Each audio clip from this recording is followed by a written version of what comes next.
sa pagpapatuloy ng Chapter 53, na kung saan mabilis din sanang pupugutan ng ulo ni Jinwoo ang leader ng Ice Elves pero nagawa nitong masalag ang ginawa niyang pag-atake. Sinabi na nga lang ni Jinwoo na hindi nga daw basta-basta magpapatalo itong leader ng Ice Elves. Nagsalita naman itong leader ng Ice Elves na ayaw niya nga daw saktan itong si Jinwoo, kaya naman may proposal nga daw siya dito. Pero bago nga daw ang lahat, meron nga daw siyang itatanong muna dito. Sa kabila ng hindi pagiging tao mo, bakit nga daw nakikisama si Jinwoo sa mga tao? Sumagot naman si Jinwoo, "Anong katarantaduhang sinasabi mo?" Natawa naman ang leader ng Ice Elves na hindi daw pala aware dito si Jinwoo. Dagdag pa niya na sa kanilang pag-iisip nga daw ay may boses na patuloy na nagsasalita o nagsasabi sa kanila na kailangan nga daw nilang patayin ang mga tao. Pero wala nga daw silang naririnig sa kanilang isipan na patayin itong si Jinwoo, na ang ibig sabihin nga lang daw nito ay hindi siya tao. Napaisip naman si Jinwoo. Ang boses daw na nag-o-order sa mga halimaw na patayin, ang tao ay parang parehas nga daw sa system na nag-uutos din sa kanya. At kung ang boses nga daw na ito na bumubulong sa mga halimaw ay hindi applicable sa kanya o hindi inuutos na patayin siya, ay siguro nga daw ay dahil isa siyang player ng system. At nagsalita ulit ang leader ng Ice Elves.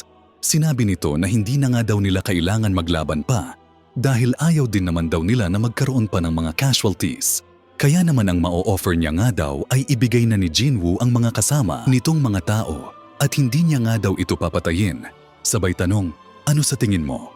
Dito ay nainis na nga lang si Jinwoo pero nagtanong din siya kung sino nga daw ba ang mga ito, saan nga daw ba sila nanggaling, at bakit sinubukan nga daw nilang patayin ang mga tao. Sinagot naman ng Ice Elves ang sinabi ni Jinwoo. Sinabi nito, "Kami ay..." Pero bigla na nga lang parang nag-static o naglag ang sinabi nito na bagay na hindi maintindihan. Dagdag pa ng Ice Elves na hindi na nga daw nila kailangan maglaban. Kaya naman ibigay na nga daw ni Jinwoo ang mga tao sa kanya. Napaisip na nga lang si Jinwoo, ano ba daw nangyayari at bakit hindi ko maintindihan ang sinabi ng Elves? O baka naman daw sinusubukan lang nitong iwasan ang aking tanong.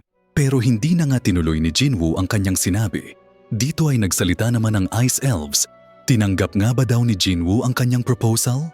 Sumagot naman si Jinwoo, Hindi ko tinatanggap ang proposal mo." Sumagot naman ang Ice Elves, "Plano ba ni Jinwoo na kalabanin kami at ang kanyang mga kasama?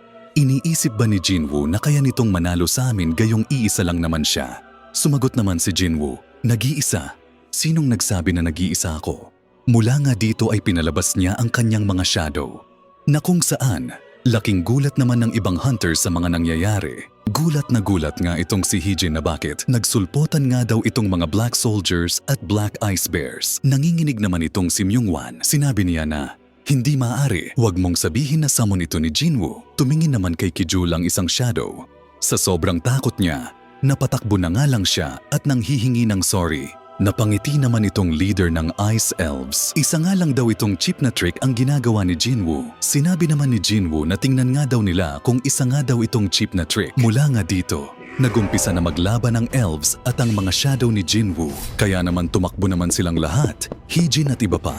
At sinabi na kailangan nga daw nilang tumakas at umatras dahil isa nga daw itong laban na hindi nila kaya. Sinabi ni Jinwoo na ang pagtawag nga daw ng leader ng Ice Elves sa kanyang shadow na cheap trick ay hindi nga lang basta pagmamayabang dahil mas marami nga daw ang mga elves kumpara sa kanyang mga shadows. Bukod pa dito, hindi niya kayang mapanatili ng matagal sa laban ng kanyang mga sundalo. Marahil, immortal nga daw ang mga ito pero mababawasan at mababawasan pa rin daw ang kanyang army kung patuloy itong masisira. Na-level up naman daw niya ang kanyang army kaya naman kaya ng mga ito na tumapat sa mga elves. Pero ang problema nga daw ay ang leader ng Ice Elves dahil nararamdaman niya nga napakalakas nga daw nito at mahihirapan nga daw siya kahit nakatulong niya si Igris. Kaya naman wala nga daw panama dito ang kanyang ordinaryong soldier. Dagdag pa niya, "Kailangan ko nga daw ng malakas pang shadow." At pinakita nga itong si Kim Chul na nakadapa sa ilalim ng puno. Nagsalita naman itong Ice Elves at sinabi na ang pangalan niya nga daw ay si Baluga.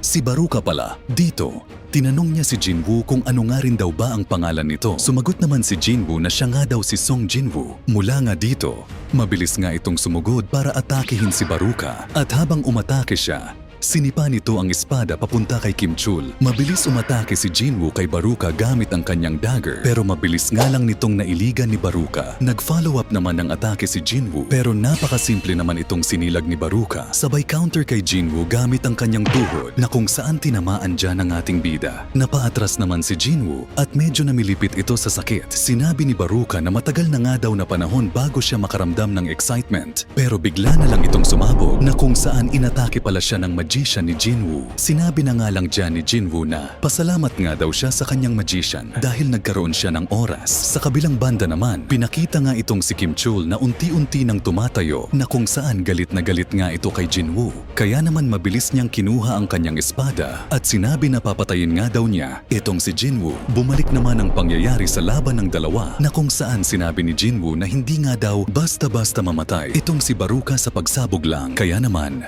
huwag na nga daw itong magpanggap at sayangin pa ang oras niya. Dito ay pinakita nga itong si Baruka na masayang masaya pa at halos hindi man lang nagalusan. Sinabi niya, ito na ba daw ba ang pinakamalakas na tira ng soldier ni Jinwoo? Mula nga dito, mabilis itong sumugod papunta kay Jinwoo at pinakita naman na mabilis ding sumusugod itong si Kim Chul sa likod ni Jinwoo para patayin siya. Sinabi naman ni Baruka na parang hindi nga lang daw siya ay may gusto ng ulo nitong si Jinwoo. Nagsalita naman si Jinwoo na alam niya nga daw na mangyayari ang ganitong klaseng bagay. Kaya naman, tinawag niya nga itong si Igris. Mula nga dito, mabilis nga lang sinaksak ni Igris itong si Kim Chul gamit ang kanyang espada. Napamura na nga lang dyan si Kim Chul dahil simula umpisa, daw pala ay plano na ito ni Jinwoo. Napatawa na nga lang si Baruka at sinabi na napaka-interested nga daw pala talaga nitong si Jinwoo. Sa pagpapatuloy ng chapter 54, nag-umpisa na ngang sumugod itong si Baruka kay Jinwoo, pero nagtago itong si Jinwoo sa kanyang shadow. Sinabi naman ni Baruka na walang silbi nga daw ang ginagawang pagtatago nitong si Jinwoo, pero bigla ngang lumitaw itong si Igris para harapin si Baruka. Nagwasiwas nga ito ng kanyang espada, pero mabilis naman nakailag si Baruka, habang si Jinwoo naman ay sinasamantala ang pagkakataon na gawing shadow soldier. Itong rank A hunter na walang iba kundi si Kim Chul.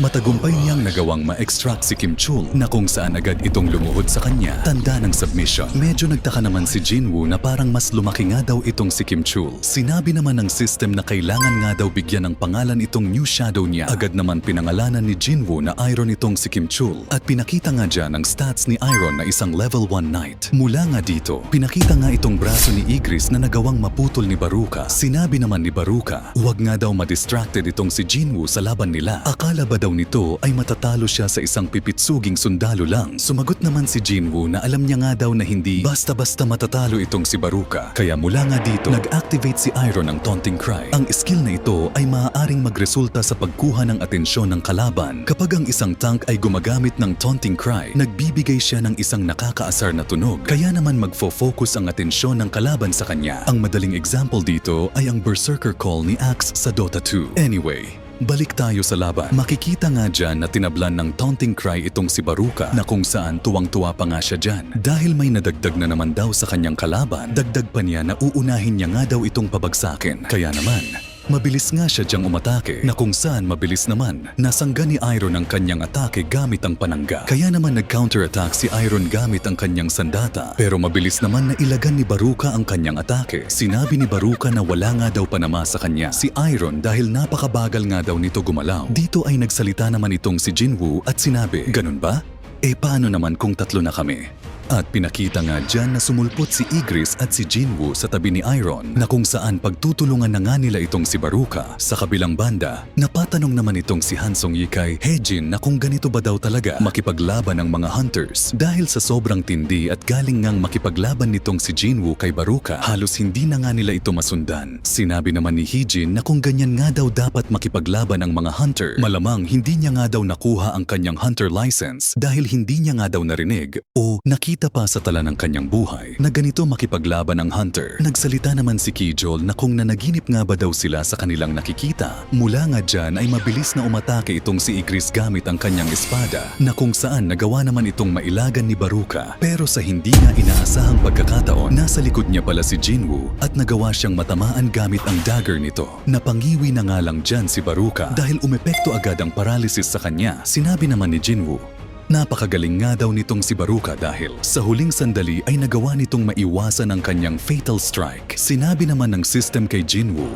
na mataas nga daw ang resistance ng kalaban kaya nagawa nitong makancel ang paralysis. Nagsalita na nga lang dyan si Baruka na makukulit nga daw itong mga basurang kalaban niya. Sumagot naman si Jinwoo na wala nga daw ito sa posisyon para magsalita at pinakita nga dyan na naubos na ng Shadow Soldiers ang mga tauhan ni Baruka. Pang-aasar pa ni Jinwoo, ganito ba daw talaga kahina itong mga sundalo ni Baruka? Nagalit naman si Baruka at sinabi na kapag pinatay niya nga daw itong si Jinwoo ay mamatay nga din daw ang mga Shadow Army nito. Kaya naman mabilis ngang sumugod itong si Baruka papunta kay Jinwoo. Pero binato nga ni Jinwoo ang kanyang dagger papunta kay Baruka. Natawa naman itong si Baruka dahil bakit nga daw binabato lang ni Jinwoo ang kanyang sandata na kung saan mabilis niya nga lang daw itong maiilagan. Pero gumamit nga itong si Jinwoo ng Dominator Touch na kung saan nagagawa niyang makontrol ang mga bagay kahit hindi niya ito nahahawakan. Kaya naman kinontrol niya nga itong kanyang dagger para matamaan itong si Baruka. Kaya naman laking gulat nga ni Baruka na nag-accelerate nga daw itong dagger ni Jinwoo. Tumama nga ito sa kanya pero nagawa niya naman itong masalag gamit ang kanyang sandata. Pero laking gulat naman niya nang hinawakan siya ni Iron sa kanyang likuran. Dahil nga dyan ay hindi makagalaw itong si Baruka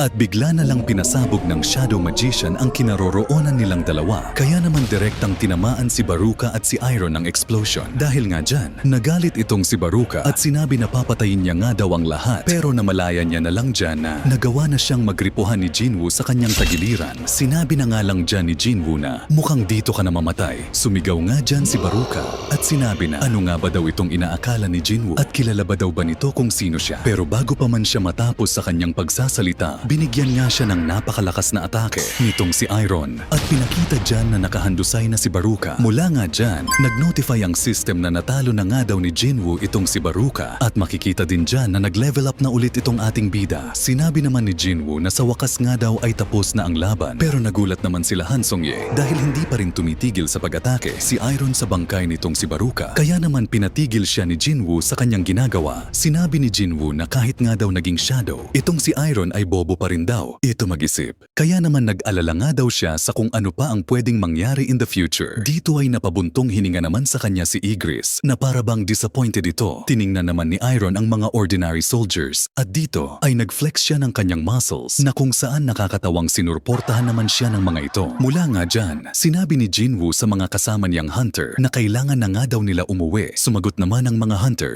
uuwi. Sumagot naman si Jinwoo, uuwi sa labas ng gate. Mula nga dyan, natuwa at napaiyak naman sila na sa wakas nga daw ay ligtas na sila at makakauwi na sila sa kanilang tahanan. Meanwhile, tinitingnan naman ni Jinwoo ang bangkay nitong si Baruka at diyan na nagtatapos ang chapter 54.